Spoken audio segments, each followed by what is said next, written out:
ओम श्री गणेशाय नमः। ओम नमो भगवते वासुदेवाय। हरे कृष्णा कृष्ण कृष्णा हरे हरे, हरे राम राम राम हरे हरे। तव्हां सभिनी हरि भक्तन के नमस्ते। प्यारा भक्तों, ही कथा पाण गुरु कृपा से हासिल करे रहा आहियूं।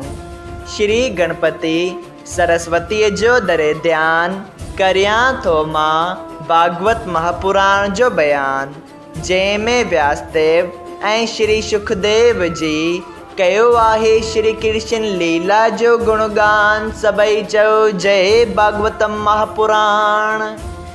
प्यारा भक्तों, कल कथा में पाण श्रीमद् भागवत महापुराण साहिब जे 8 स्कंद जे 5 अध्याय में ॾिठो हो त श्री सुखदेव जी स्वामी राजा परीक्षित के 5 मनवंतर जी कथा ॿुधाइनि था, जंहिंमें परमेश्वर कच्छू अवतार वठी मंदराचल पर्वत के पंहिंजी पुठीअ ते खयो हो।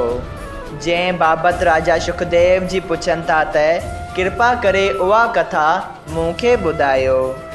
श्री सुखदेव जी स्वामी ॿुधाइनि था त कहिड़ी रीत दुर्वासा रखेश्वर राजा इंद्र ते कांवर जी उन खे श्राप ॾिनो हो। सभई चओ जय श्री कृष्णा। अॼु पाण श्रीमद् भागवत महापुराण साहिब जे 8 स्कंद जो 6 अध्याय शुरू करे रहिया आहियूं, जंहिंजो नालो आहे ईश्वर जो दर्शन ॾियणु।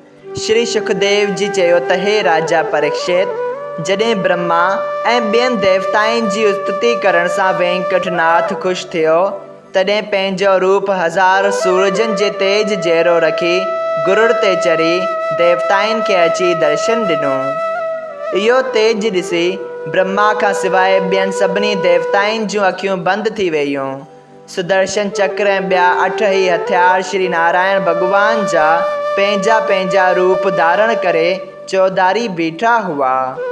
ब्रह्मा दंडवत ऐं परिक्रमा करे हथ जोड़े वेनती कई त हे दीनानाथ, जल, पृथ्वी, अग्नि, वायु ऐं आकाश सभु तव्हां आहियो। मां यानी के ब्रह्मा ऐं महादेव ऐं दक्ष प्रजापति वग़ैरह देवताऊं तव्हां अॻियां चणंग जेतिरा थी काई ताक़त नथा रखूं, ऐं तव्हां सदाईं आनंद मूर्त आहियो। अहिड़ो केरु आहे जो तव्हां जो आदि अंत ऐं महिमा चई सघे। जीअं देवताउनि जो भलो थिए तीअं करियो। तॾहिं परमेश्वर जल वहार करण जो वीचार करे चयो त हे ब्रह्मा, दैतन जी दशा चङी आहे ऐं देवताउनि जी दशा दुर्वासा रखेश्वर जे श्राप ॾियण करे निर्बल थी वई आहे। हाणे मुंहिंजी सम्झ मूजिबि मुनासिब ईअं आहे त सभई देवताऊं गॾिजी दैतन सां प्रीत करे खीर समंदर खे विलोरण ऐं मंदराचल पर्वत खे मांडाणो बणाए उन में वासिंग नाग खे नोरी बणाए ॿधनि। उन समंदर मां अमृत ऐं 14 रतन तमामु उम्दा ऐं चङा निकिरंदा। मां उहो अमृत जॾहिं देवताउनि खे पीआरींदसि, तॾहिं उन जे पीअण सां हू अमर थी दैतन खे जीते पंहिंजो राज पाईंदा।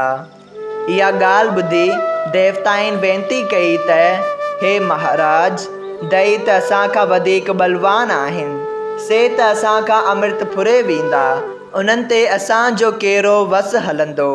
परमेश्वर चयो त तव्हां धीरज धारियो, मां का तजवीज़ करे तव्हांखे अमृत पीआरींदसि। तंहिं करे तव्हां उन्हनि सां प्रीत रखी पंहिंजी तलब कढो। जेके माण्हू परमेश्वर जी शरण में रहनि था, तिन जा सभु कम पूरा थियनि था। तव्हां पंहिंजी तलब कढण लाइ दैतन जे चवण मूजिबि हली उन्हनि सां प्रीत रखी हलो। इहा आज्ञा ॾेई श्री नारायण जी अंतर्ध्यान थी वियो ऐं देवताऊं नारायण जी जी आज्ञा सां राजा बलीअ वटि विया, जो उन्हनि ॾींहंनि में दैतन जो राजा हो। राजा बली उन्हनि खे ॾिसी पंहिंजे दिलि में चयो त इंद्र, वरुण ऐं कुबेर देवता जे मुंहिंजा दुश्मन आहिनि, से अॼु बिना हथियारनि जे मुंहिंजी शरण में कीअं था अचनि। तंहिं करे जेका ॻाल्हि चवंदा सा मञणु घुरिजे। अहिड़ो वीचार करे राजा बली देवताउनि खां पुछियो त ॿुधायो तव्हांजो कीअं अचणु थियो आहे। तॾहिं इंद्र चयो त हे राजा बली, तव्हां ऐं असीं कश्यप जी औलाद असल में ॿाहिरि आहियूं। सो मूं वीचार कयो त अहिड़ी का तजवीज़ कजे जंहिं करे असां ऐं तव्हांखे बुढ़ापे में मौत न अचे ऐं औलाद बि घणो पैदा थिए। सो उन मुराद सां असीं ब्रह्मा वटि विया हुआसीं, जो असांखे श्री नारायण भॻवान जी वटि वठी वियो।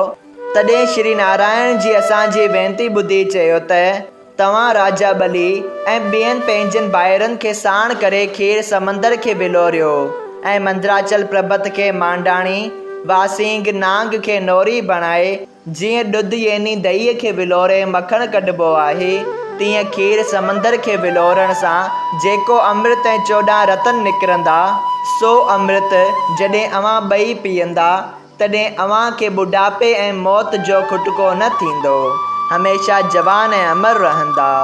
तंहिं करे असीं तव्हां वटि आया आहियूं त उन कम में असांखे साथ ॾियो, जीअं देवताऊं ऐं दैत ॿई ॿाहिरि अमृत पी अमर थी वञो। हे राजा बली, असीं सभु तव्हांजे हुकुम मूजिबि हलंदासीं, तव्हीं असांजा मालिक आहियो।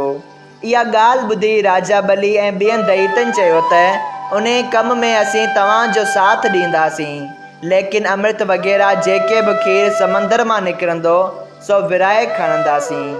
देवताउनि इहा ॻाल्हि क़बूल कई। पोइ सभिनी देवताउनि ऐं दैतनि गॾिजी घणी महिनत करण सां मंदराचल पर्बत खे पटे जॾहिं खीर समंदर ॾांहुं खणी हलिया, तॾहिं मंझाइंसि केतिरा ई देवता ऐं दैत घायल थी पिया।